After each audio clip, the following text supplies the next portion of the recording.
Bismillahirrahmanirrahim. Assalamualaikum warahmatullahi wabarakatuh. Selamat pagi di mana juga anda berada. 8 pagi waktu di seluruh negara. Saya Izwan Azir Saleh di pentas MHI sekali lagi untuk menemankan anda pada pagi yang cukup indah hari ini. Hari Selasa 30 Mac 2021 bersamaan dengan 16 Syaban 1442 Hijriah. Doa saya di mana juga anda berada pada pagi ini, sihat walafiat selalu hendaknya ya, dan juga keadaan cuaca pun nampaknya pagi ini di seluruh negara dalam keadaan yang baik-baik sahaja.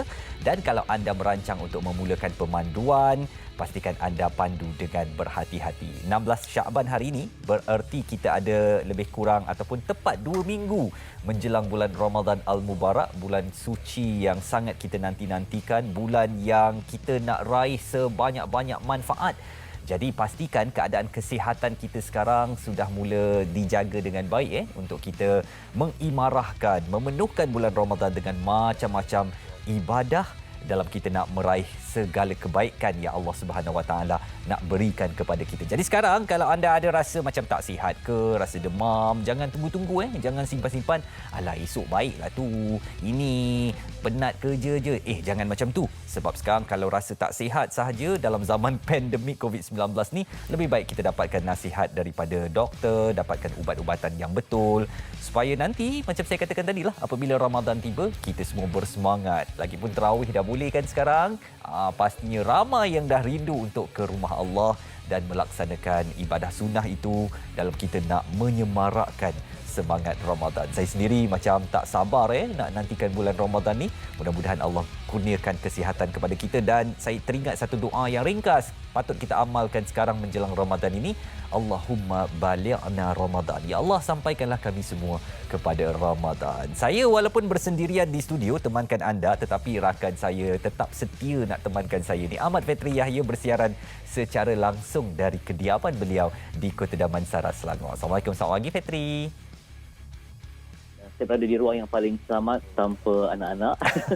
Jadi terpaksa cari ruang yang betul kira gangguan. Awak tak memenuhi janji ni semalam Fetri. Saya ingat lagi awak kata semalam kalau esok cuaca cantik saya nak duduk di taman saya. Itulah. Dalam suara kehijauan.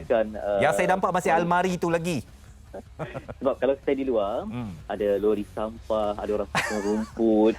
Kemudian ada macam-macam lah. Jadi untuk mengelakkan gangguan bunyi, saya masih lagi berjuang berada di dalam rumah ni. Di dalam kubu simpanan. Itulah dia, betul-betul tanpa bebas gangguan bunyi. Tadi Zoran menyebutkan bahawa amat penting untuk kita berdoa sebab kita lihat tak semua orang dapat sampai ke Ramadan walaupun beberapa saat saja lagi. Betul. Ada yang terkorban, yang diuji dengan pelbagai musibah. Jadi saya rasa amat penting untuk menitipkan doa. Doa yang indah Izwan bacakan. Di samping sebenarnya ada satu doa yang biasa dibacakan ketika 10 malam terakhir ya. Allahumma innaka tuhibbul afwa fa'fu anna tu. Betul. Itu memang saya baca bukan hanya ketika sebentar tapi juga sepanjang kehidupan. Sebab Islam memberi motivasi bahawa kalau kita hanya diampunkan tapi hukuman tidak kena ada, saya rasa sebagai manusia biasa memang tak nak lah kan. Tapi doa itu menjadi asbab supaya kita ni diampunkan dan tak kena denda, tak kena hukuman. Jadi saya rasa semua yang berkaitan dengan Ramadan adalah motivasi, termasuk kita menjaga kesihatan. Sayang kalau kita dah okey sekarang ni, di masuk Ramadan kita layu, kita macam tak ada motivasi. Sebab sepatutnya Ramadan ni bulan kecergasan ni Tuan. Betul. Banyak ibadah yang kita nak lakukan dan mungkin kita akan berjaga malam untuk menyemarakkan malam-malam Ramadan tu. Tapi bercakap pasal doa ni Fet, saya sebenarnya baru tahu satu doa yang sebenarnya saya gunakan doa tu satu kali ataupun hanya untuk satu tujuan saja.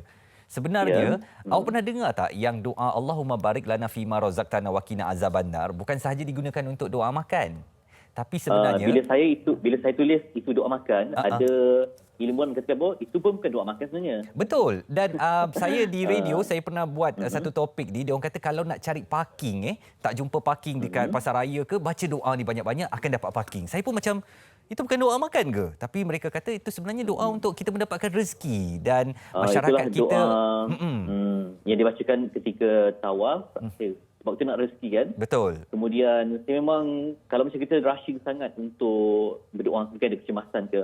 Masa sujud terakhir tu saya ada baca Rabbana atina fid dunya hasanah tu, baca doa itu. Jadi saya rasa itu mungkin asbab termurah rezeki jugalah. Jadi sebenarnya satu pandangan yang baru sebab selama ni memang doa itu saya baca untuk makan saja tapi rupanya untuk kita menambah rezeki dan sebenarnya memohon keampunan juga menjauhkan daripada azab api neraka dan sebagainya. Lagi satu Izwan, kepastian doa itu kita tentang rezeki, tapi hujung ayat itu dah tentang jauh daripada api neraka. Apa kaitan rezeki dengan neraka? Maksudnya correlation itu sangat ketara, yang mana bila kita rezeki yang bersih ini, yang diberkati itu, maksudnya kita bebas daripada ayat yang hujung tadi. Betul. Dan rezeki Allah itu bargana fima razaqtana wa qina azabannar. Maksudnya tak ada nar, kita mencari nur, bukan nar. dan sebenarnya rezeki itu bukan keuangan sahaja, rezeki dijauhkan daripada azab juga adalah rezeki yang baik untuk kita, ya. Okey. Kita nak teruskan dengan melihat keadaan COVID-19 di negara kita. Sebenarnya suatu perkembangan yang positif kerana dah berapa lama kita tak nampak jumlah jangkitan harian ini di bawah paras 1,000 semalam. Jangkitan yang direkodkan di bawah paras 1,000 iaitu untuk tempoh 24 jam 941 jangkitan terbaru dilaporkan di seluruh negara.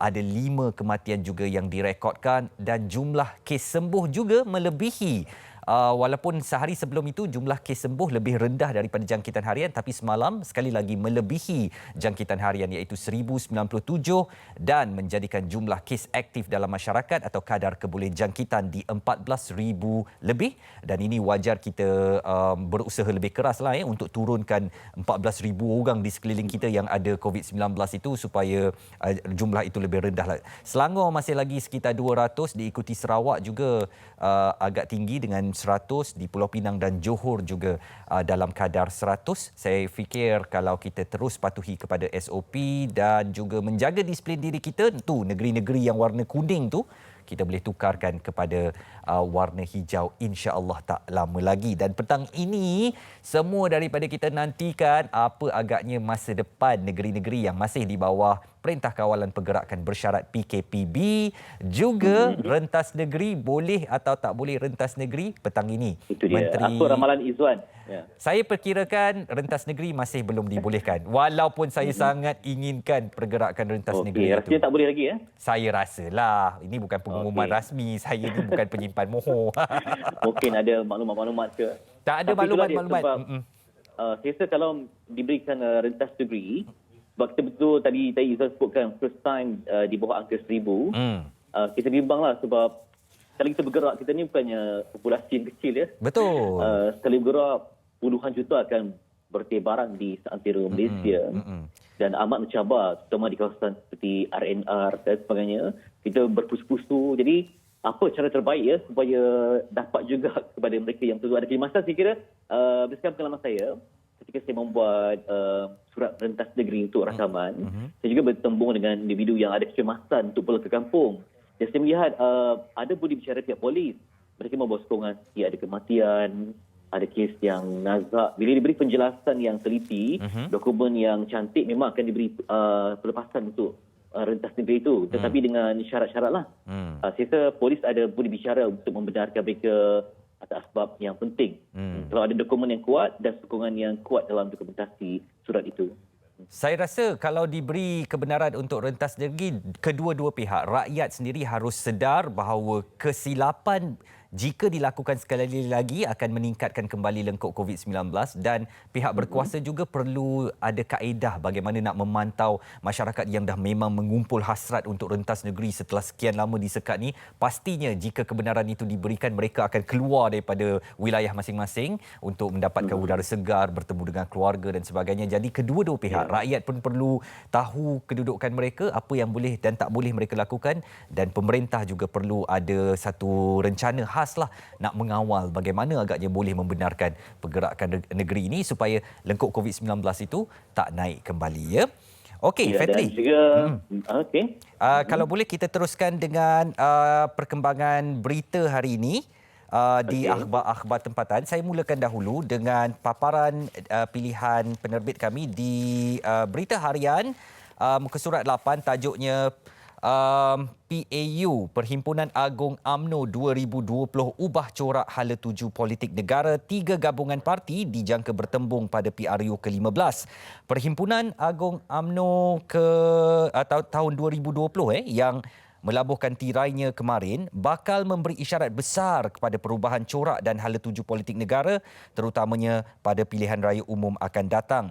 Keputusan Muktamad UMNO untuk bergerak sendiri tanpa terikat dengan kerjasama Perikatan Nasional PN maupun Pakatan Harapan seperti diluluskan, dijangka merintis jalan kepada pertembungan sekurang-kurangnya 3 gabungan besar parti politik pada PRU akan datang. Dan persoalan ataupun bagaimana agaknya warna-warni politik ini, sekejap lagi dalam Malaysia Hari ini kita akan kupas dengan seorang penganalisis politik tentang bagaimana agaknya senario UMNO terutamanya untuk mendepani pilihan raya umum akan datang. Okey, Fetri, di Harian Metro, teruskan. Metro, saya sedih untuk membacakan ini tentang konvoi terakhir. Kereta dipandu gagal memotong sebelum bertembung dengan trailer. Ini yang dimuat di halaman kedua dan halaman utama Metro. Petaka pulang kenduri, 4 keluarga maut kereta dinaiki bertembung trailer. Ini berlaku di Kuala Langat. Kebedaan pulang berkonvoi selepas berdiri ke majlis pernikahan dan kenduri perkahwinan di Kota Baru bertukar tragedi yang berdarah apabila kemalangan kehilangan 4 ahli keluarga termasuk anak kandung sendiri. Sebab mereka mahu kereta yang berasingan. Jadi memang yang lain memang nampak kemalangan berlaku di depan mata kenderaan yang dipandu berasingan. Yang didapat kita saksikan trailer remuk, kereta apatah lagi dan ia mengorbankan mereka. Tak lepas potong kenderaan di hadapan. Allah. Dan mengikut salah seorang yang saksikan ini, sebaik tiba di lokasi, kereta itu memasuki laluan bertentangan untuk memotong sebuah kenderaan.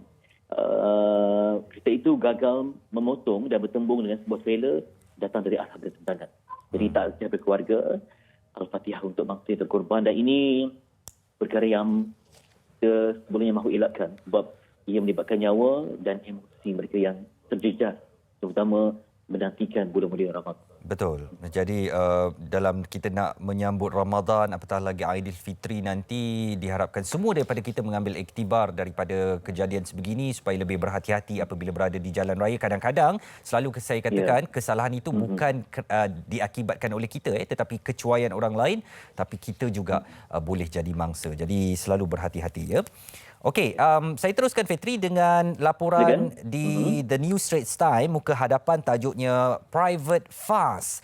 Private healthcare outfits may be allowed to buy vaccines and administer them for a fee, but any expectation that a private initiative will accelerate the delivery of vaccine is misguided, say Khairi Jamaluddin. Jadi ini mengenai nampaknya sekarang pihak swasta, terutamanya institusi perubatan swasta telah pun dibenarkan untuk mendapatkan vaksin serta mengaturkan bagaimana penggunaannya ataupun edarannya kepada masyarakat umum. Pastinya ada bayaran yang akan dikenakan dan ini saya percaya dirangka oleh kerajaan bertujuan untuk mempercepatkan proses vaksinasi ataupun melancarkan supaya capaian cerapan ke atas rakyat Malaysia keseluruhan bagi menerima vaksin COVID-19 ini dapat disegerakan.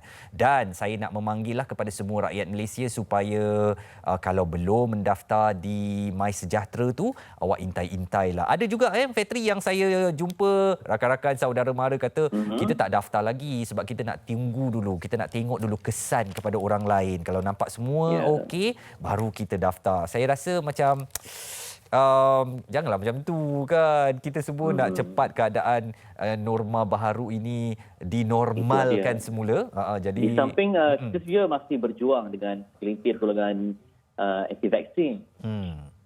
Dan itu antara cabaran pentinglah kepada kita untuk sama-sama, sebab ini adalah satu gerakan antarabangsa yang mulia, malah didukung oleh para mufti alim ulama. Betul. Jadi sayang kalau kita menjadi mereka yang menolak kepada usaha yang positif ini.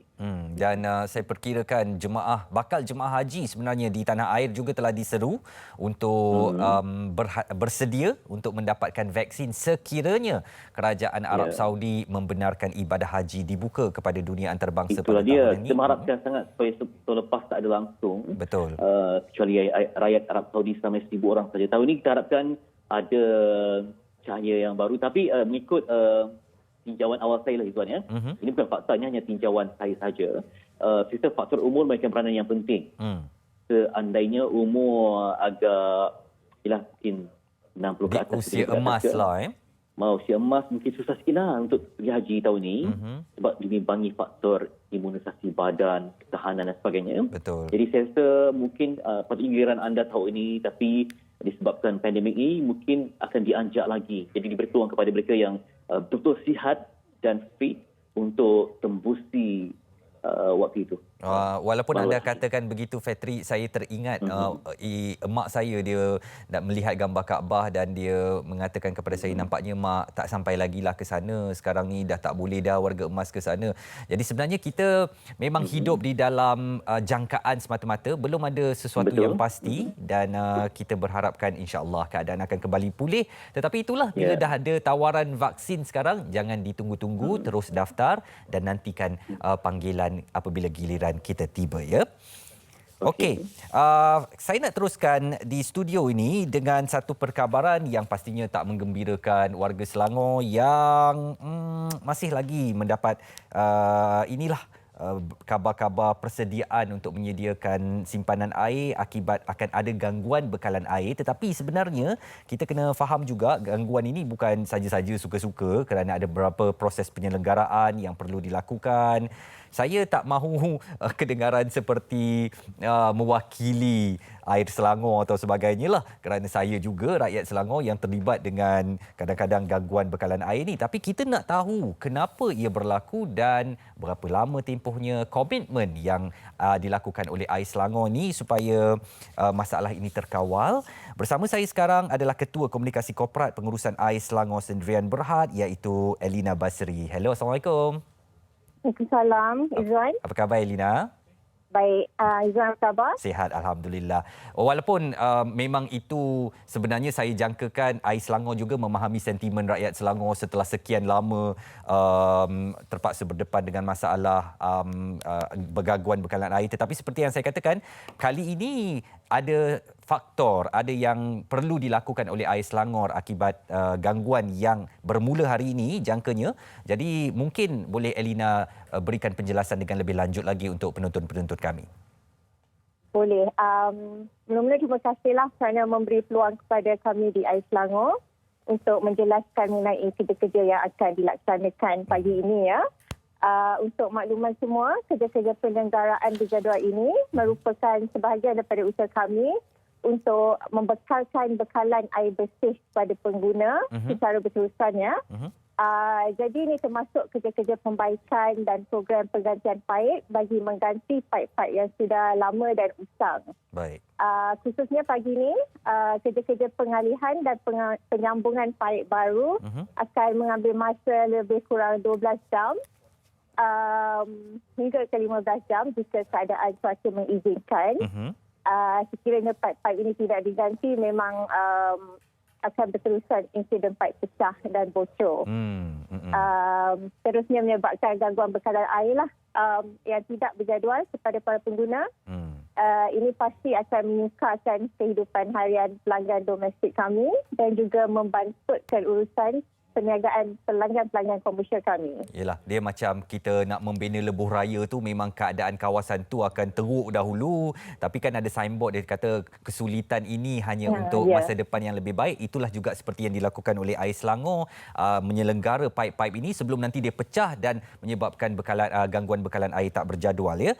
Elina, berapa banyak kawasan yang akan terjejas dengan gerak kerja untuk membaik pulih paip-paip ini?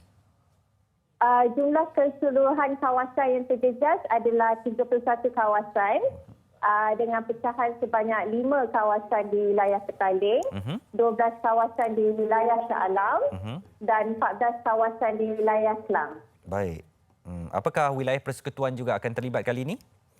Wilayah Puan di wilayah Petaling di wilayah Petaling adalah kawasan yang terlibat. Baik. Berapa lama kalau tadi kata 12 hingga 15 jam kerja-kerja penyelenggaraan itu, tapi apakah ada tempoh hari yang perlu ditempuh oleh pengguna-pengguna air di Selangor, Elina? Jadi penyelenggaraan ini akan bermula 9 pagi hari ini dan berakhir dalam kurang pukul 9 malam. Dan para pengguna akan mula menerima bekalan air secara berperingkat-peringkat.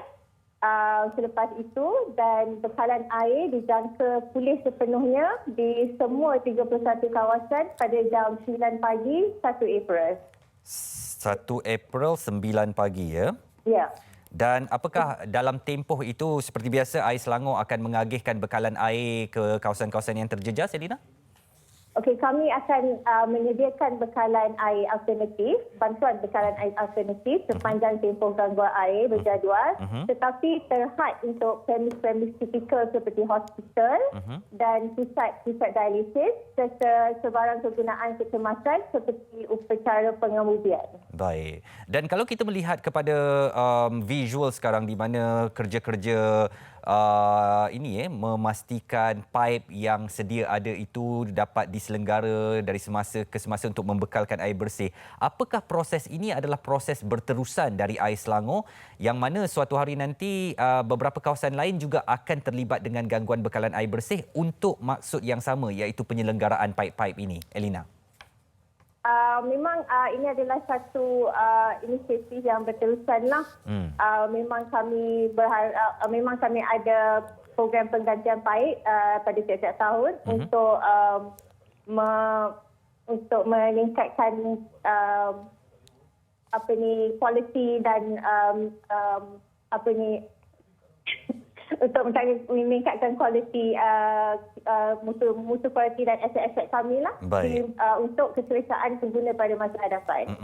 Anda katakan tadi 5 kawasan di Petaling, 12 di Shah Alam, 14 di Klang. Kalau pengguna-pengguna air nak tahu lebih lanjut kawasan mana yang terjejas, boleh anda kabarkan mungkin laman web Air Selangor? Boleh. Boleh dirujuk ke laman web kami www.airselangor.com atau paling senang boleh tengok di aplikasi Air Selangor.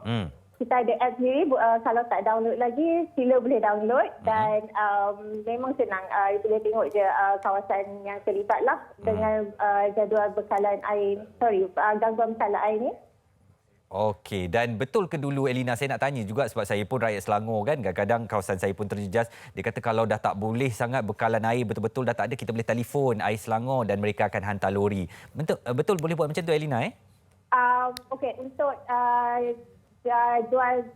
untuk gangguan air jadual ni memang kami memohon supaya orang menyimpan air lah dan menggunakan air secara berhemat sepanjang tempoh gangguan.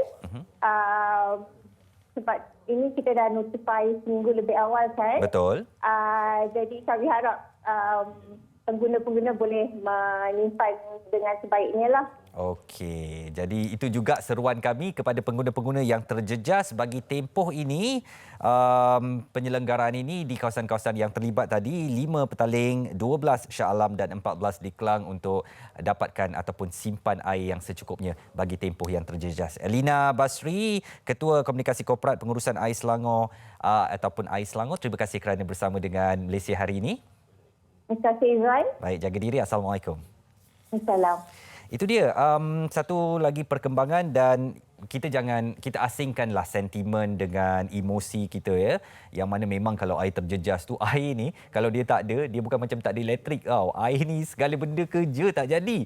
Kalau kita sakit perut pun macam tahanlah dulu sebab tak ada air kan. Tapi proses yang dikatakan oleh Air Selangor tadi melalui Ketua Komunikasi Korporatnya adalah untuk tujuan kebaikan kita. Daripada paip-paip yang tidak diselenggara dan diganti, paip-paip lama ni nanti kalau dia pecah dan menyebabkan bekalan air terganggu, kita juga yang susah lagilah lama. Lebih baik diorang tukar baru, siap-siap supaya air itu tak akan terganggu dalam jangka masa yang panjang. Okey, kita nak berehat seketika. Kembali lagi, ada banyak lagi pengisian. Jadi terus bersama kami di Malaysia Hari Ini.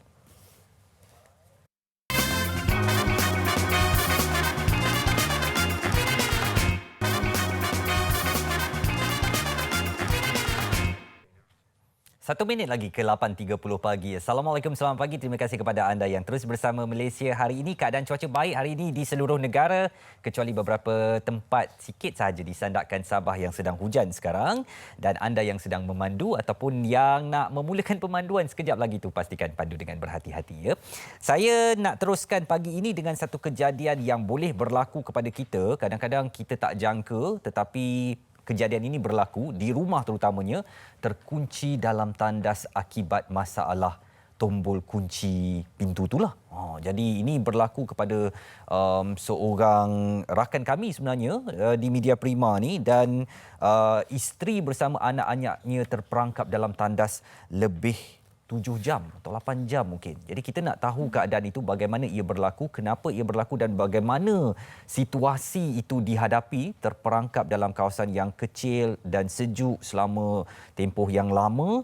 Saya nak memperkenalkan Siti Safra Aina Amir Hussein, mangsa terperangkap dalam tandas di rumahnya akibat kegagalan tombol pintunya. Assalamualaikum.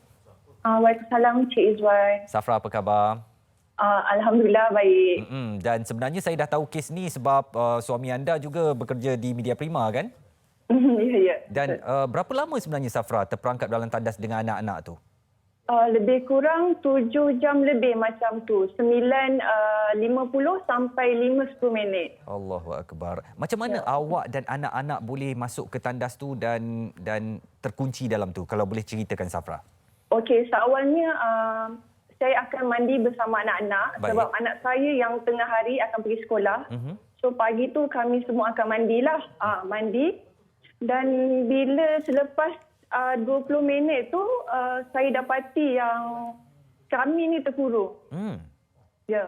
Maknanya awak nak cuba buka tombol pintu tu tak boleh Macam-macam usaha. Saya cuba tanggalkan hanger untuk towel tu untuk saya pecahkan tombol. Saya tahu usaha saya tu sia-sia. Tapi saya usaha sebab kita ada anak kan. Dan dalam bilik air tu, itu yang saya cuba usahakanlah tapi tak berjaya. Jadi ini kejadian setelah selesai mandi, maknanya nak keluar dari tandas, anak-anak semua dah mandilah ya? Dah mandi dah. Jadi mereka tersangkut dalam tandas tu selama 7 jam lebih, kesejukan. Bagaimana Safra cuba menenangkan diri sendiri untuk menenangkan anak-anak? Okey, pertama sekali saya seorang yang sangat panik. Saya cuba untuk cuci toilet selama 15 minit, bagi anak-anak main air.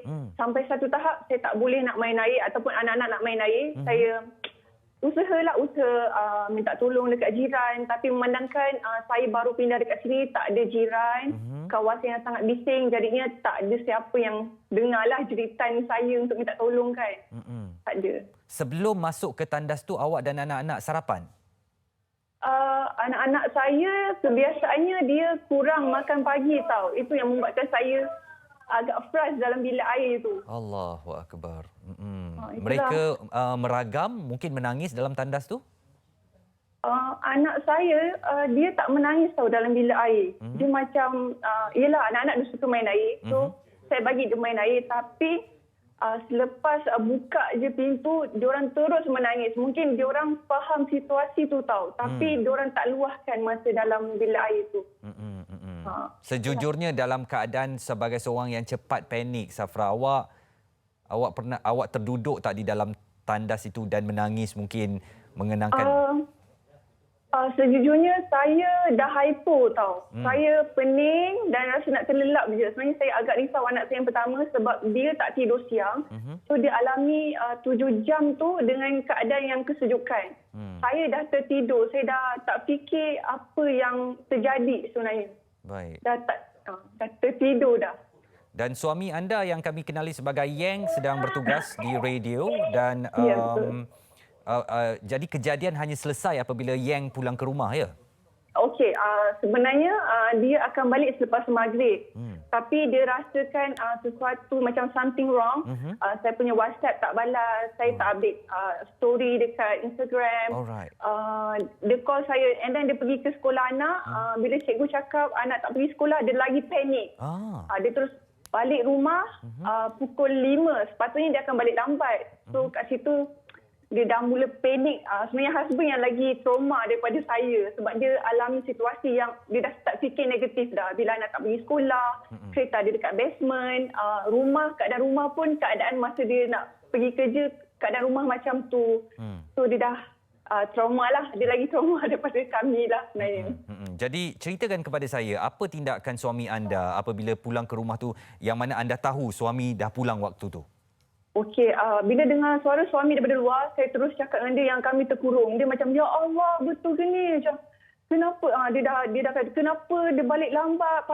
Patutnya 2:30 dia dah balik dah sebab dia tak sedap hati. Tapi dia cuba buka pakai screwdriver daripada luar pun tak boleh juga sebab dah lock. Dekat tengah-tengah tu dah lock. So dia buka pakai kunci daripada luar pun tak boleh. Last kali dia tendang, barulah berjaya buka pintu tu. Dan sekarang ni dalam menghadapi hari-hari seterusnya, Safra, bagaimana anda mungkin trauma dan berhati-hati apabila nak kunci tombol pintu? Apakah suami mengambil tindakan untuk tukar tombol pintu di rumah semuanya ke macam mana? Okey, lepas kejadian, suami saya buka semua tombol dalam rumah. Okey, tapi sekarang ni tak pasang tombol lagi sebab mungkin risau. And then yang kedua, suami terus pasang CCTV. Untuk tahu kita orang punya, yelah kalau tak balas mungkin saya buat kerja ke, kalau tak balas WhatsApp mungkin saya buat kerja ke apa ke. Lepas ni langkah berjaga-jagalah untuk situasi yang kita tak tahu akan apa yang akan jadi kan lepas ni. Nasihat anda lah setelah terpaksa melalui pengalaman ini, Safra, supaya penonton-penonton kita juga tak melalui cerita yang sama seperti anda ini. Apa yang boleh dilakukan? Tapi takkanlah nak bawa telefon bila kita nak mandi kan?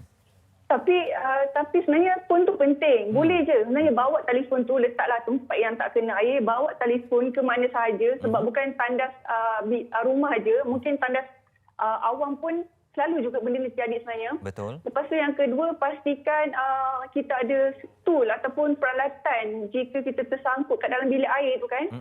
Kita boleh guna peralatan tu. Pun letaklah di tempat yang tinggi supaya anak pun tak boleh capai kan. Yang ketiga, mungkinlah cara bawa kite ke apa ke untuk langkah berjaga-jagalah. Kena tahu floor plan rumah. Kalau apa jadi, mungkin kalau panjat tingkap, apa yang akan jadi seterusnya. So, kena fikir benda-benda macam tu lah. Bagaimana keadaan anak-anak, Safra? Apakah mereka masih trauma kalau boleh saya tahu? Sebab kejadian dah dalam 2 minggu, diorang dah tak trauma dah. Cuma anak pertama tu masih ingat lagi kejadian dalam bilik air. Dan masa hari pertama kejadian, anak saya dia takut nak mandi tau. Dia takut nak mandi. Dan lepas 2 hari tu, Alhamdulillah dah okey dah. Diorang dah okey dah. Baik. Alhamdulillah. Safra, saya nak ucapkan terima kasih kerana berkongsi pengalaman bersama kami dan saya harap kejadian ini cuma sekali ini sahaja dan ambil langkah yang perlu selepas ini. Macam itulah bawa telefon masa mandi kan supaya tak berulang lagi ya, Safra. Okey. Terima kasih, Izwan. Terima kasih. Itu dia Siti Safra Aina Amir Hussein, mangsa yang terperangkap bersama 2 anak beliau di dalam tandas selama lebih 7 jam daripada 9 pagi sampailah 5 petang. Suaminya bertindak apabila WhatsApp tidak berbalas dan juga tak ada melihat sebarang perkembangan daripada Instagram isterinya pada hari itu. Jadi ini sebenarnya boleh berlaku kepada kita semua. Kita tak sangka tombol pintu rumah tu mungkin dah digunakan berapa lama, dia boleh jam dan boleh menyebabkan yang kita risau.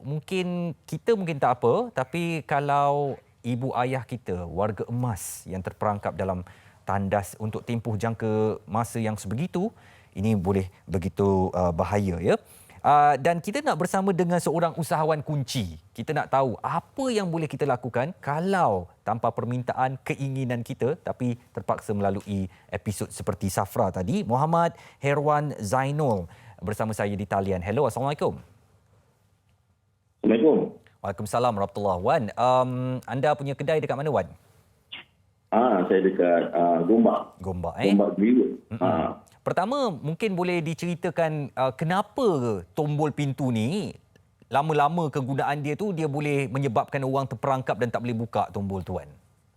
Okey, antara satu faktor yang menyebabkan pintu tombol tu rosak, pertama kemungkinan bateri dalam tu rosak, antaranya dikarat ataupun tempat yang dekat lidah dia tu dipanggil satu lock tu yang menyebabkan blok tu dia berkarat, dan ada kemungkinan menyebabkan bila lama-lama kita menggunakan tombol tu, dia akan menyebabkan dia tak boleh nak buka. Tak boleh buka lah. Alright. Wan, apakah betul orang kata penggunaan tombol pintu yang bulat tu lebih bahaya berbanding tombol pintu yang ada, apa orang panggil itu, ada dia punya gagang tu kan? Apa level tu. Okey, dia sebenarnya tombol pintu dia tengok dia punya orang kata jenis. Ada yang jenis yang kualiti yang baik lah. Kalau yang harga dia punya range tombol pintu kalau kita beli yang harga dia bukan dalam RM10 ke RM20, dia punya ketahanan tombol tu mungkin tak tahan lama lah. Paling lama pun ketahanan dia dalam 6 bulan ke setahun. Jadi saya syorkan kalau nak beli tombol pintu yang baik, belilah dalam range dalam 30 ke 100 lah. Kerana kualiti yang baik lah. Buat pelaburan sedikitlah untuk keselamatan kita ya. Fetri, bersama kita juga Hermawan, ialah Ahmad Fetri Yahya. Fetri, mungkin awak ada anak-anak kecil dan risau juga dengan kejadian seperti Safra berlaku, mungkin berfikir untuk menukar tombol pintu rumah anda mungkin?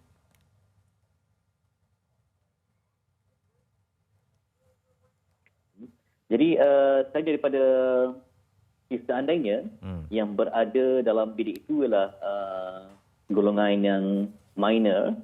Jadi apa yang perlu kita lakukan mungkin di bawah pintu tu dapat kita take care sesuatu ke? Apa arahan yang sesuai dan juga mungkin macam mana nak bantu kalau tak ada kunci pada luar. Yang kunci tu anak macam mana? Apa langkah sesuai?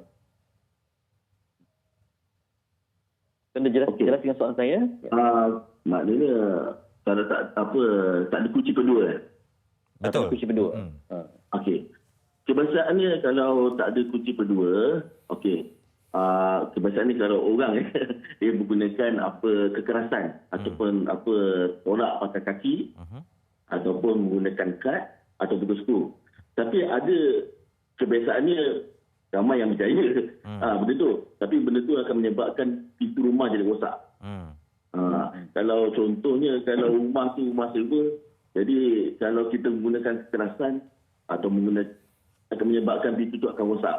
So kalau pintu rosak, jadi kita orang yang menyewa tu kena gantilah. Jadi untuk mengelakkan contohnya kalau kunci pendua tak ada, jadi apa yang perlu saya syorkan, seeloknya jangan panik. Okey, jangan panik. So cepat-cepatlah call tukang kunci. Seperti saya, One Locksmith. Cepat-cepat call sebab kami kalau buka kalau tak ada kunci, kami buka tanpa merosakkan pintu. Itu dah. Baik. Jadi kalau kita nak jadi MacGyver dan cuba sendiri memang sekianlah riwayat tombol pintu itu ya. Ya, akan merosakkan pintu tu. Akan menyebabkan satu badan kita akan rasa sakit. Satu pintu tu akan jadi rosak. Jadi kemungkinan bila kita buat kekerasan ni, kemungkinan akan menyebabkan pintu tu akan boleh buka. Maknanya kecederaan kepada kita, Wan, Ya, betul. Jadi apa yang perlu saya syorkan, cepat-cepat call tukang kunci. Tukang kunci. Sebab kami tukang kunci pantang kami pantanglah pantang untuk pecahkan pintu. Pecahkan tombol. Pecahkan pintu, kalau panggil tukang kunci dan pecahkan pintu tu kira ilmu kunci dia tak cukup lagi lah tu ya. Tak cukup lagi lah. Maknanya tak profesional lah. Kalau macam kita ke isu ni, Puan, di viral dulu kan, isu di mana ada yang masuk ke tandas awam ataupun tandas di pejabat tapi tidak membawa telefon bimbit. Bila terkunci, lebih kurang 24 jam jugalah perangkat dalam bilik ataupun tandas kan. Jadi sebagai individu yang dunia mesra gadget ni, amat penting jugalah kita jangan cuai, jangan bersendiri kalau ke tempat yang mungkin terasa kesorangan ke, di tempat bangunan yang mungkin kosong kan. Bila kita masuk terkunci agak payah jugalah. Jadi teknologi sangat membantu untuk menyelamatkan diri. Sebab dalam kes itu dia tak bawa telefon. Apa komen, Wan? Okey, saya pernah ada kes yang macam ini. Yang ada satu pelanggan saya yang kebetulan masa tu dia terkunci dalam bilik air. So kebetulan masa tu dia punya kondo bila ada dia macam dia dengar ada suara orang menjerit. Suara menjerit. Kata, tolong. Jadi bila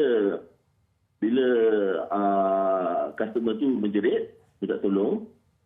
Jadi jiran tu dia dengar lah.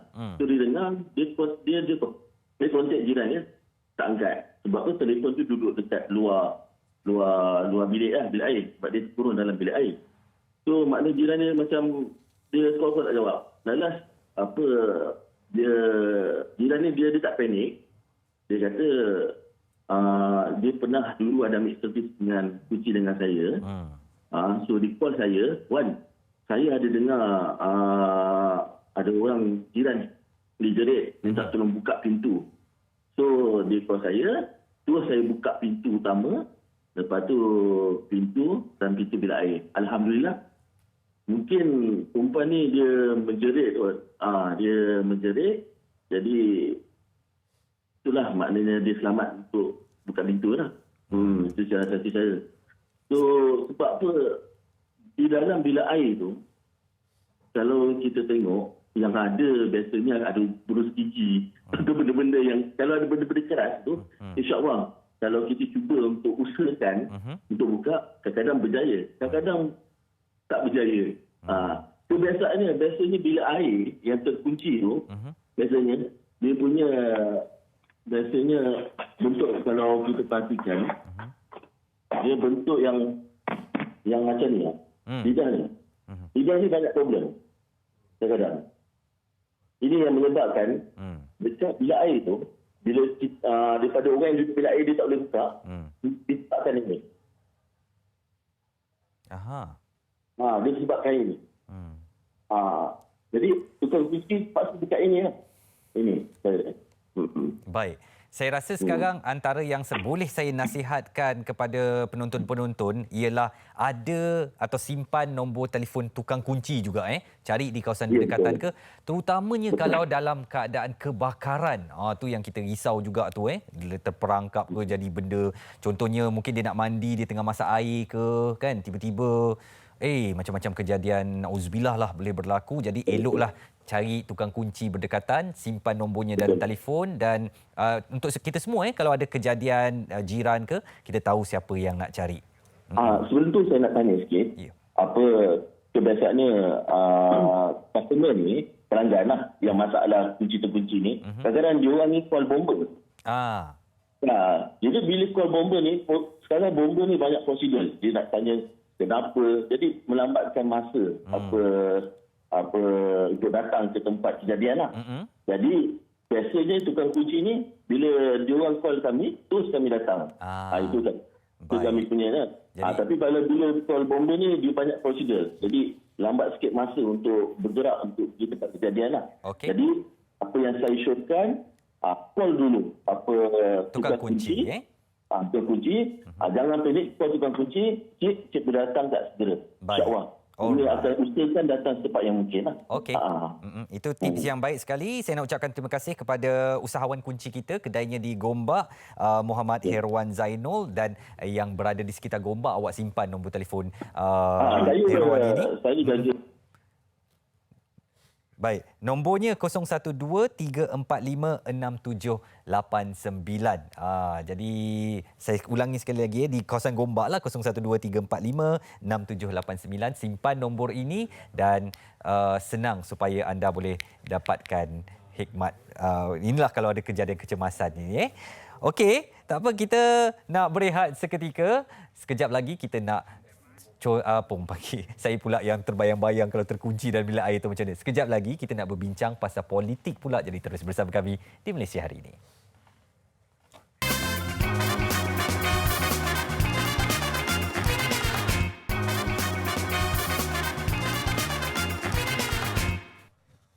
9 minit lagi menjelang 9 pagi. Assalamualaikum, selamat pagi. Ini Malaysia Hari Ini bersama saya Izwan Azir Saleh dan Ahmad Fetri Yahya yang bersiaran dari rumah beliau di Kota Damansara, Selangor. Kita baru saja melepasi satu lagi episod Perhimpunan Agung UMNO 2020 yang disempurnakan beberapa hari sudah. Mereka membuat satu ketetapan bahawa untuk pilihan raya umum akan datang, UMNO akan terus bersama dengan Barisan Nasional dan juga memperkasakan hubungannya bersama parti-parti sedia ada. Dan sebelum ini, kalau UMNO mengatakan tidak kepada Datuk Seri Anwar Ibrahim dan juga tidak kepada DAP, nampaknya satu lagi tidak diberikan kepada Parti Pribumi Bersatu Malaysia, iaitu Bersatu. Dan bagaimana agaknya UMNO akan mendepani pilihan raya umum akan datang. Kita nak mengupas topik ini bersama seorang penganalisis politik daripada Universiti Utara Malaysia, Profesor Dr. Muhammad Azizuddin Muhammad Sani. Assalamualaikum Profesor, selamat pagi. Selamat pagi. Assalamualaikum. Terima kasih Prof kerana bersama dengan Malaysia Hari Ini. Kalau saya katakan tadi Prof bahawa nampaknya satu lagi perkataan tidak ditambahkan dalam UMNO iaitu tidak kepada Bersatu, bagaimana agaknya Prof melihat ini akan menjadi warna yang menarik dalam pilihan raya umum akan datang? Saya melihat satu yang memang perkembangan menarik. Tapi memang telah dijangka kan. Dan kita lihat bahawa Perhimpunan Agung UMNO yang baru ini dijadikan sebagai medan oleh para pemimpin utama untuk rally. Maksudnya mereka menarik sokongan supaya bersetuju dengan idea yang mengatakan bahawa UMNO ataupun Barisan Nasional perlu bergerak sendiri. Dan kalau kita lihat realiti politik Barisan Nasional pun memang begitu. Cuma kali ini apabila mereka tewas pada PRU lepas dan pembentukan kerajaan Pakistan Nasional, mereka sebahagian pada gabungan tersebut. Jadi ada gabungan barulah, Pakistan Nasional, yang mana mereka masih sampai hari ini tidak sertailah. Jadi dalam konteks ini saya rasa ada tuntutan yang dibawa daripada peringkat tertinggi dalam UMNO itu sendiri supaya mereka bergerak bersendirian. Dan juga dalam masa sama ada permintaan daripada Akaumbi untuk mereka juga bergerak sendirian kerana tidak mampu untuk mereka bekerjasama dengan parti lain, khususnya Parti Bersatu yang juga sebenarnya musuh mereka sebelum ini, cuma bersama dalam kerajaan yang ada sekarang. Jadi realiti sekarang ni Barisan Nasional akan ambil keputusan yang begitu, tapi terlihat bahawa ada pihak-pihak yang juga tidak bersetuju dengan keadaan begitu yang berlaku dalam UMNO lah. Jadi kita nak lihat sekarang selepas ini apakah reaksi golongan ataupun faction yang tidak setuju itu.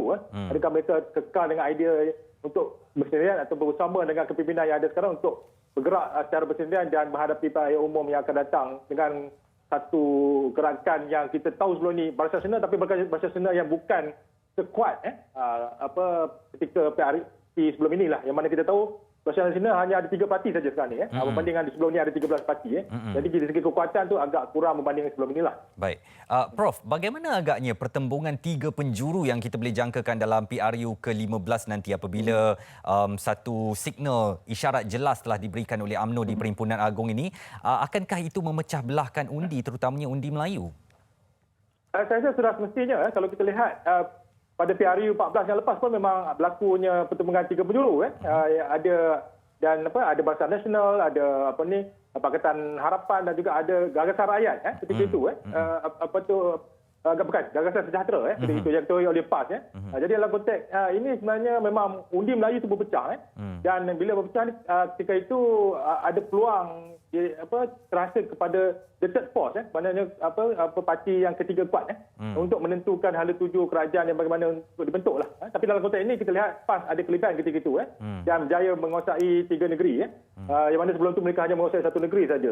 Tapi dalam konteks PRU akan datang ni saya rasa dinamiknya akan sedikit berubah kerana bergantung juga bentuk gabungan parti bagaimana yang akan bersaing nanti dalam PRU akan datang. Jadi saya lebih melihat bahawa mungkin berlakunya yang disebut sebagai multi-party contest lah. Maksudnya bukan saja 3 parti, mungkin juga lebih. Kerana kita juga melihat bahawa di Sabah, Sarawak pun berbeza. Sarawak ada GPS yang Betul. Juga bergerak sendiri. Di Sabah juga ada yang bergerak sendiri. Jadi dalam konteks ini saya rasa mungkin pertembungan yang agak berbeza dan dia akan memang memecahkan keseluruhan undi di peringkat nasional. Jadi parti yang menang nanti ataupun parti mendapat jumlah tertinggi undi nanti mungkin parti yang tidak cukup majoriti. Dia akan berlaku kemungkinan keadaan DUN ataupun parlimen tergantung dan DUN tergantung. Jadi itu akan membawa kepada pembentukan kerajaan campuran. Ada bentuk apa kerajaan campuran itu kita pun tidak tahu apa idea sekarang ni. Bentuk bagaimana kerajaan percampuran itu semua di pihak UMNO sebenarnya merasakan bahawa kekuatan undi Melayu itu masih berada pada mereka. Baik. Itu yang mereka ambil jalan untuk bertanding secara bersendirian sekarang. Apakah Prof rasakan UMNO di kedudukan yang baik dan tepat untuk mengambil keputusan itu ketika sekarang sudah ada parti Melayu lain dan juga mungkin keyakinan anak-anak muda terutamanya kepada UMNO ini bukan seperti suatu ketika dahulu lagi? Kalau kita lihat pada naratif, saya pastikan ucapan-ucapan ketika pembentangan Perhimpunan Agong UMNO, memang mereka membawa sentimen bahawa orang muda kan dan juga rakyat Malaysia secara keseluruhannya agak kecewa dengan kerajaan yang ada sekarang Perikatan Nasional dan juga kerajaan sebelum ni Perikatan Harapan.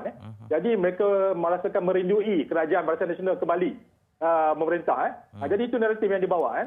Dan melihat pada sokongan memang ada sebenarnya di kalangan khususnya orang Melayu lah kepada UMNO sebagai tunjang parti dominan orang Melayu yang kita tahu sebelum ini pun ketika PRU lepas pun masih dominan UMNO itu di kalangan orang Melayu berbanding dengan parti Bersatu ataupun PAS sekalipun. Jadi realiti itu yang cuba dibawa sekarang ni oleh UMNO untuk pastikan mereka memenangi undi Melayu pada PRU akan datang. Cuma untuk menang pilihan raya umum ni bukan hanya undi Melayu, perlu undi bukan Melayu juga Sabah, Sarawak sebagainya. Itu realiti yang Barisan Nasional kena cari jawapannya dan formulanya untuk pastikan bahawa Barisan Nasional menang pada PRU akan datang. Itu cabaran yang terbesar setakat inilah yang perlu dihadapi oleh Barisan Nasional.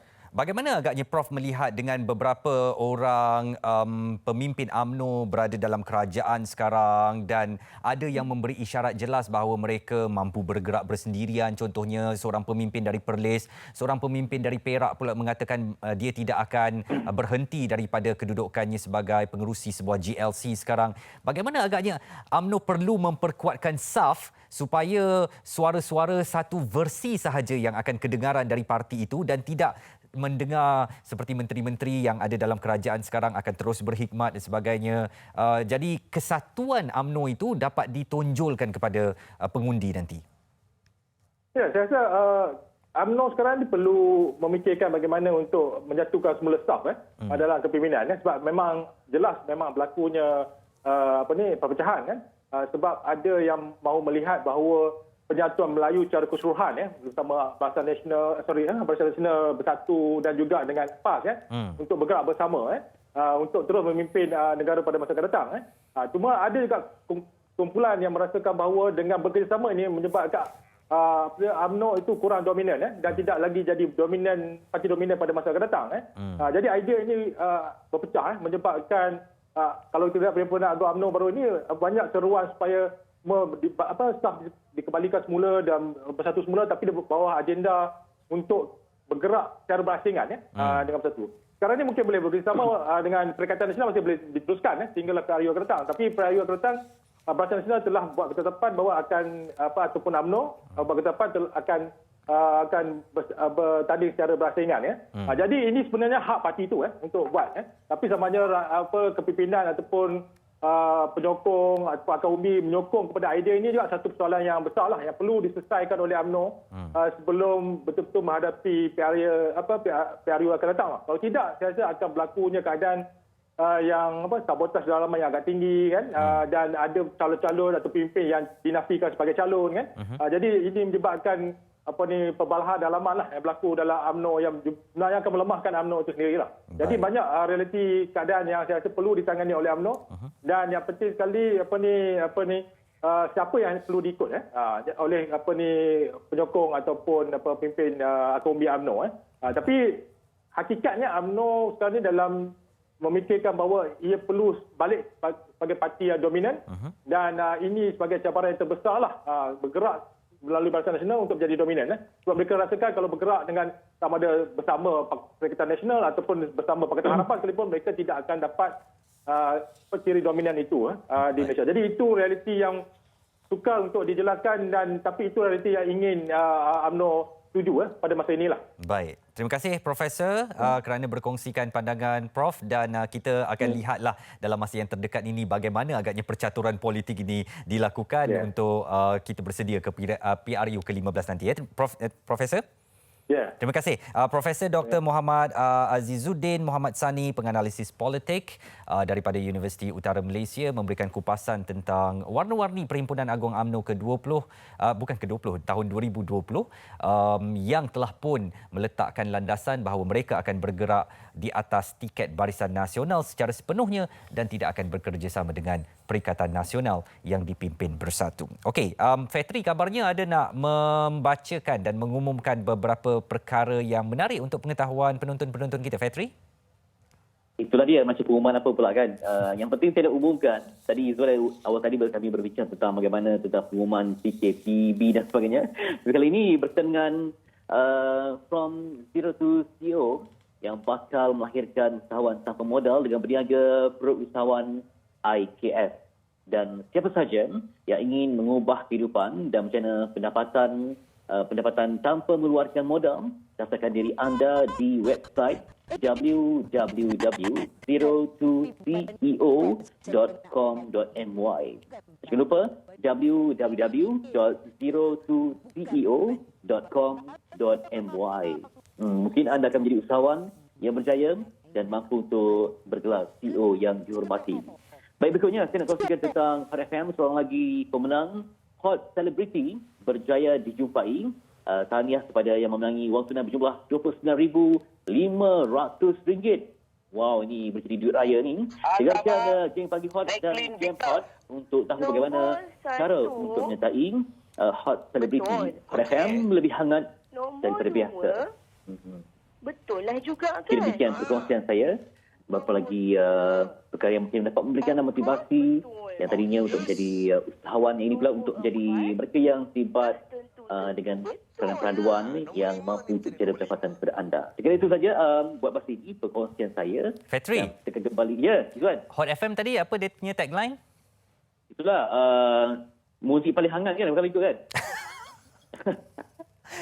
Saya saja je nak bagi tahu Cool FM pilihan pertama untuk isu semasa lah. Terima kasih. nak tambah juga, Izzuan. Okey. Izzuan, apa ni tadi dikongsikan tentang politik kan? Aha. Jadi Izzuan jaga bila masa ia akan kembali memanas, apakah selepas raya nanti? Itulah, saya tak perkirakan, pada pandangan saya lah, pilihan raya umum mungkin akan tidak diadakan sekarang, apatah lagi kita dalam masa masih lagi pandemik COVID-19 dan saya dapat menjangkakan juga bersedia untuk online polling. Adakah bersedia ke arah itu? Saya rasa belum lagi.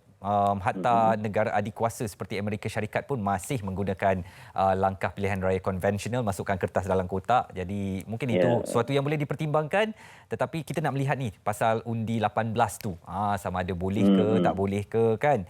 Dan awak ada pandangan tentang undi 18 tu? Sebab ini saya juga terbaca bahawa ia mampu memberi landscape yang besar juga kepada bola pengundian. Sebab mereka ini mungkin dalam kategori yang ialah pertama kali umur bawah 20 dan juga dibimbangi. Memang ada kelompok yang betul-betul akan mengikut kematangan mereka berdasarkan pembacaan.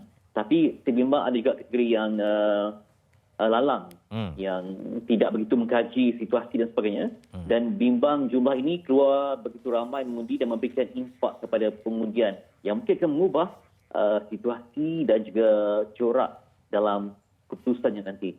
Baik, kita nantikanlah keputusan yang akan dibuat ataupun apa yang akan berlaku, katanya September 2022. Nanti kita mungkin boleh kupaskan dengan lebih menyeluruh dan mendalam di Malaysia Hari ini ataupun di platform-platform lain ya. Baik, saluran shopping terbaik di Malaysia, Wow Shop, nampaknya ada satu perkabaran gembira. Awak mesti dah biasa beli barang daripada Wow Shop ni dan memang macam-macam yang ditawarkan dengan begitu menarik sekali. Apatah lagi mereka dalam rangka ulang tahun Wow Shop yang kelima, ada satu siaran istimewa Wow High Five pada 31 Mac hingga 4 April ini, dan anda boleh layari www.wowshop.com.my untuk maklumat lanjut apa dia agaknya Wow High Five ni. Kita nak bersama dengan pengacara Wow Shop yang juga dulu rakan kita dekat sinilah, Nadia Anwar. Hello, Assalamualaikum.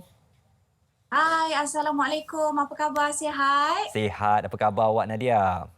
Sihat, Alhamdulillah. Bahagia dekat Wow Shop ya? Ya, bahagia sebab dah masuk tahun yang kelima. So, sangat Alhamdulillah. bahagia. Dan apabila bercakap tentang Wow High Five ni macam bunyi excited je. Pasti ada berita-berita perkabaran yang gembira Wow Shop nak kongsikan dengan penonton-penonton kita. Silakan Nadia. Okey, betul tu. Memang cerita yang cukup wow sekali untuk minggu ni sebab bermula daripada esok, minggu ni lah actually ya. Wow Shop bakal menyambut ulang tahun ke-5. Okey, bermula daripada esok hingga ke-4 hari bulan April. Okey, dan bila kita menyambut ulang tahun yang ke-5 ni macam biasalah kita ada tawaran-tawaran istimewa untuk menambah senyuman pembeli setia Wow Shop. Jadi apa agaknya kempen-kempen yang akan digerakkan bersempena dengan ulang tahun ke-5 Wow Shop ni, Nadia?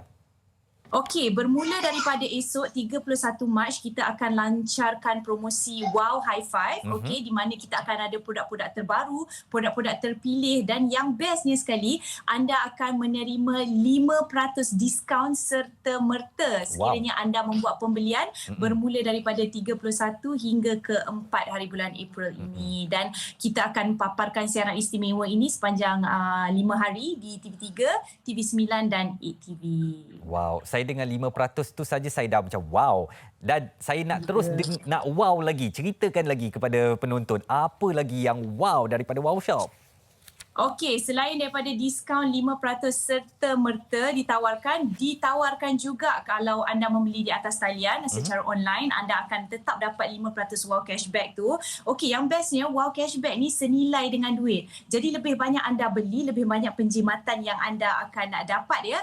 Okey, kita juga ada cabaran TikTok Wow High Five, okey, di mana kita dah ada akaun TikTok sekarang untuk Wow Shop. Anda boleh lawat akaun kami di TikTok dan tengok macam mana nak join challenge ni.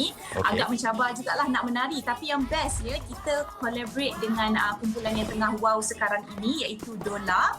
Okey, siapa yang buat challenge yang paling menarik akan berpeluang untuk memenangi 1,000 hingga 500 wow cashback dan keputusannya akan diumumkan ketika finale nanti hari Ahad di TV9. Apa dia Wow High Five finale tu? Apa yang ada nanti? Okey, Wow High Five finale akan diadakan pada hari Ahad ini. Nanti sempena penutup kempen Wow High Five. Okey, kita panggil Wow High Five ya kempen kita ni sebab 5 tahun jadi kita kena high five sikit. Okey, ada macam-macam nanti di siaran bermula daripada pukul 8.30 pagi hingga ke 7 malam di TV3, TV9 dan 8TV. Kita juga ada games. Pertama kali kita tak pernah buat main games dengan pembeli-pembeli setia Wow, tapi kita akan buat game kali ini dan kita ada promosi harga runtuh untuk finale juga. Dan yang paling best nanti anda kena nantikan kemunculan bintang legenda Datuk Sheila Majid. Memang saya boleh kata wow habislah. Dan saya lihat anda, Nadia, 5 tahun dah meninggalkan pentas MHI ni. Makin berseri-seri, makin wow dekat Wow Shop tu. Jadi, ceritakan bagaimana anda berdepan dengan tugasan setiap hari di sana untuk menceriakan penonton-penonton yang nak berbelanja dengan Wow Shop. Okey, kita cuba memberikan pandangan seikhlasnya untuk setiap produk yang kita dapat lah. Obviously sebab sebagai pengacara Wow Shop, kita juga terlibat dalam pemilihan produk secara tidak langsung. Okey, kita akan ada meeting setiap minggu, kita akan tengok, kita akan compare, buat perbandingan bagaimana produk yang kita rasa boleh memberikan senyuman dan membantu dalam kerja-kerja harian penonton di luar sana lah. Macam saya, Nadia Anwar ni seorang wanita, seorang ibu, seorang pekerja, seorang segala-galanya lah, tukang masak, driver, saya lah segala-galanya seperti ramai juga wanita di luar sana. Jadi kita kadang-kadang nak memberikan yang terbaik untuk setiap aspek, tetapi kita memerlukan bantuan juga. Jadi bagaimana nak dapat bantuan-bantuan tu? Kenalah tengok Wow Shop, lagi-lagi bila dah diskaun sampai 5% diskaun serta-merta dan 5% wow cashback.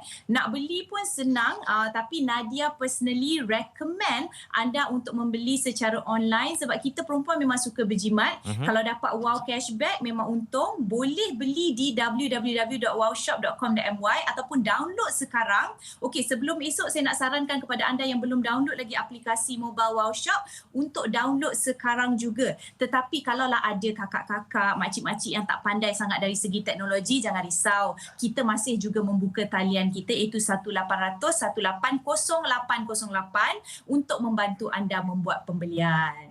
Dan Wow Shop ni Nadia, dia bukan sahaja barangan-barangan harian keperluan, tapi sebenarnya peralatan untuk ibadah pun saya tengok macam ada. Jadi nak menjelang Ramadan ni pasti ada tawaran-tawaran, dan juga kalau nak mudah tu pesan ajalah daripada Wow Shop kan? Betul tu. Memang banyak peralatan untuk ataupun persediaan kita nak menyambut bulan Ramadan nanti. Memang begitu banyak sekali. Sekarang dah tak payah keluar rumah. Kami akan hantar terus ke depan pintu rumah anda. Jadi semuanya menjadi lebih mudah dan lebih cepatlah, tak kira apa saja keinginan anda. Dan sekali lagi lah, mungkin anda nak ingatkan kembali kepada pembeli-pembeli dan penonton setia Wow Shop ni, jangan lupa untuk dapatkan tawaran 5% diskaun tu. Saya nak serahkan kepada Nadia lah untuk ceritakan dan panggil untuk orang datang dan tengok Wow Shop ni dan berbelanja di sana. Silakan Nadia. Okey, kita nak ingatkan sekali lagi, bermula daripada esok 31 hari bulan Mac hingga ke 4 hari bulan April, sepanjang 5 hari berturut-turut, kita akan adakan kempen istimewa sempena meraihkan ulang tahun Wow Shop ke-5, iaitu kempen Wow High Five. Okey, jadi kepada anda semua, biasa kalau hari jadi orang bagi hadiah pada kita, tapi untuk hari jadi Wow Shop cukup istimewa sekali, kami ingin memberikan hadiah kepada anda. Jadi hadiahnya berbentuk 5% diskaun serta-merta, 5% wow cashback. Semua yang 5 hari kita berikan kepada anda. Jadi pastikan anda tonton kami siaran di TV3, TV9 dan juga ATV bermula daripada 8.30 pagi setiap hari bermula esok. Okey? Alright, kami nak ucapkan happy birthday kepada Wow Shop dan tahniah kerana terus menjadi saluran shopping favourite rakyat Malaysia. Memang banyak produk-produk menarik yang boleh anda dapatkan, daripada keperluan dapur, barangan harian, handbag, macam-macam lah, telekung sejadah, semua ada dekat sana. Jadi apa kata anda tonton Wow Shop terus di saluran Wow Shop ataupun di TV3, NTV7 dan TV9 untuk dapatkan produk-produk menarik. Nadia, jaga diri dan selamat terus berkhidmat dengan ceria di Wow Shop. Terima kasih. Assalamualaikum. Waalaikumsalam. Bye. Itu dia rakan lama kami, Nadia Anwar, yang sekarang memang rancaklah di Wow Shop tu dengan macam-macam produk, dan ini adalah produk-produk berkualiti yang boleh anda dapatkan dengan harga yang cukup sangat membuatkan kita macam terpaksa tahan diri. Nak beli tak beli, nak beli tak beli. Memang menarik. Apatah lagi sekarang dalam rangka ulang tahun ke-5 mereka, ada 5% diskaun yang nak diberikan kepada anda. Okey, sekejap lagi saya dengan Fetri kita nak interview, nak temu ramah seorang anak muda artis cilik ni yang suka rap. Jadi siapa dia? Terus bersama kami di Malaysia Hari Ini, kembali selepas ini. Wow High Five. 5 tahun memberi anda senyuman.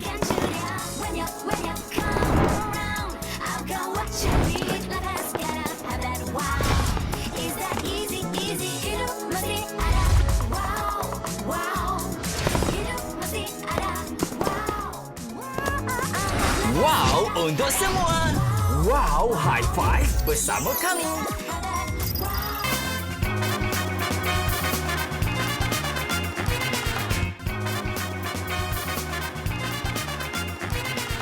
Saya pun walau dah umur 40 ni, dengan rap Yo WhatsApp ni, jadi dia macam agak bergerak-gerak juga badan saya. Itu dia seorang artis cilik kita, Kowachi, yang membawakan single debutnya yang terbaru iaitu Pap Tapom. Jadi kita nak bersama dengan Kowachi, adik kita ni baru berumur 12 tahun. Hello, Assalamualaikum. Kowachi, apa khabar? Yo, what's up, girl?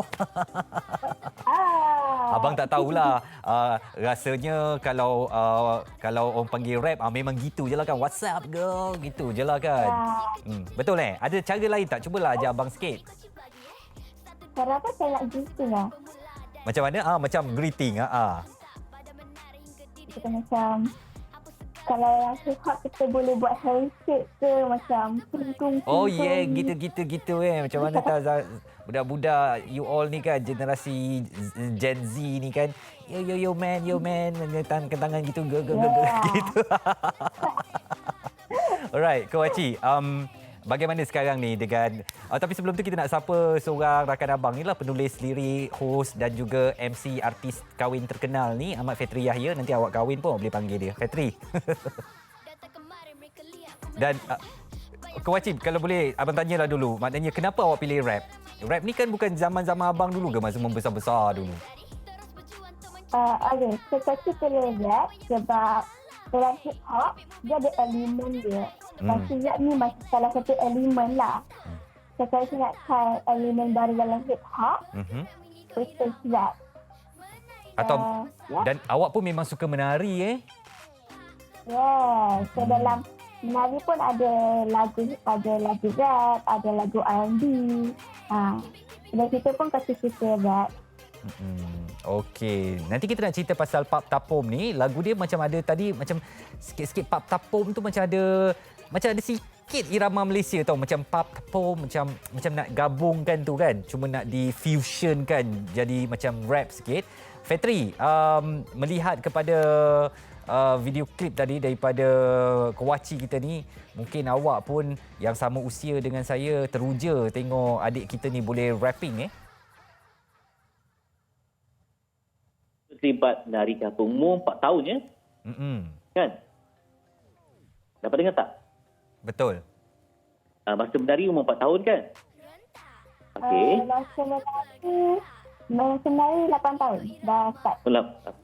Okey, jadi masa umur macam tu macam mana nak faham arahan-arahan ke orang? Sebab bila budak-budak sekarang ni nak dapat maklumat tu payah kan. Kadang-kadang kita faham benda tu biasa orang besar yang buat. Tapi bila budak-budak kecil buat, susah tak nak faham arahan daripada coach ke, daripada komposer ke, koreografer ke, macam mana? Okay, so Kuaci masuk dance ni bukan sebab Kuaci nak dance. Mula-mula Kuaci dengan dia nak dance sebab gimnastik.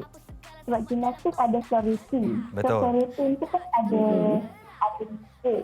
So Kuaci tak dengar music sangat. Dia macam dengan beat. So Kuaci masuklah dance class. Mami Kuaci hantar. Mula-mula Kuaci rasa macam slow sikit lah kan sebab baru mula.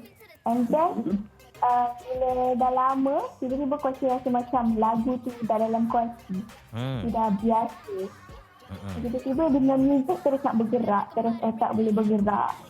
So sebab tu Kuaci masuk dance. Dan dengan arahan pun senang lah. Okey. Siapa rapper yang paling awak minati? Minat. Kalau dekat Malaysia, Kuaci minat Senawan, Lizzo, Melina lah. Dan kalau dekat luar, Kuaci selalu minat Travis Scott, Kuaci selalu minat apa namanya? Terlupa dah. Okey. Boleh tak Izzuan rap sikit, Izzuan? Saya membesar dengan rap. Contohnya Kewaci dulu zaman abang kita ada Criss Cross kan. Kemudian kita ada artis-artis tempatan lah pastinya. Dan saya bukan tak suka, saya tak boleh menari rap. Tapi saya enjoy dengan music rap. Saya rasa music rap tu ialah music zaman saya. Sebab tu saya kagum dengan Kewaci. Sebab anak muda sekarang walaupun tadi katanya ada digabungkan dengan hip hop, funk dan sebagainya kan. Tapi rap tu saya rasa bangga kerana masih dihargai oleh anak-anak muda seperti Kewaci sekarang. Okey, apa perancangan berikutnya? Sebab awak dah tengok klip video tu memang... macam ya Allah, saya rasa energetic. Kalau pakcik nak tanyalah, tadi Izzuan kerja abang kan, tapi saya pakcik lah. Dalam menari ni, dia ada vocab dia tak? Kalau kita bagi arahan ni, kita tahu nak buat macam mana. Tahu nak gerak macam mana. Kalau macam Zafin, dia ada vocab dia. Okey, langkah 2, langkah 4 kan. Kalau macam rap, tari-tari macam ni, dia ada dia punya bahasa sendiri kan. Kadang kita bagi arahan melalui mata je, orang tahu apa nak buat. Macam tu. Macam mana, Kuaci? Okey. So, kalau menari hip hop, kita dapat ada tapi dia foundation dancing.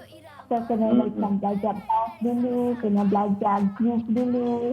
So, kalau start hip hop terus, mestilah kayu kan. Tak kena susah sikit. So, kita kena belajar dari bawah sekali, itu foundation. Kewaci, ini ada kawan abang ni dia tanya. Nama dia Erfiza. Dia tanya, kenapa nama Kewaci? Sebab Masa tu coach ada datang kelas. Jadi coach nama dia Farid Zahari. Lepas tu masa tu coach macam bawah lutut dia. Tu coach gila lah. Lepas tu dia cakap, kau ni nampak macam kuasi lah. Lepas tu dari situ dapat kuasi. Dia macam kuasi sunflower seeds lah. Lepas tu, mami kuasi katakan jadi Kowachi. Kowachi. Okey. Alright, you go girl. You have the floor and come on, keep rapping, okay? For Malaysian, anak muda kita, minta maaf lah abang ni kekok sikit atas pentas ni kan. Nak rap-rap Zapin pun tak kerti nak rap-rap lagi. Kita nak ucapkan selamat berjaya, maju jaya untuk adik kita ni, Kowachi, yang telah pun hadir dengan single debutnya Pap Tapum. Anda mungkin boleh dapatkannya di Spotify, Joox ataupun tonton di YouTube.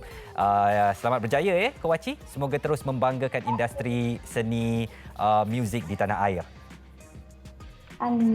Baik. Okey, itu dia. Dan Fetri, awak masih dengan saya esok kan? Dan esok, Izwan, adalah hari terakhir bulan Mac tahun ini. Oh, dan hari terakhir saya juga.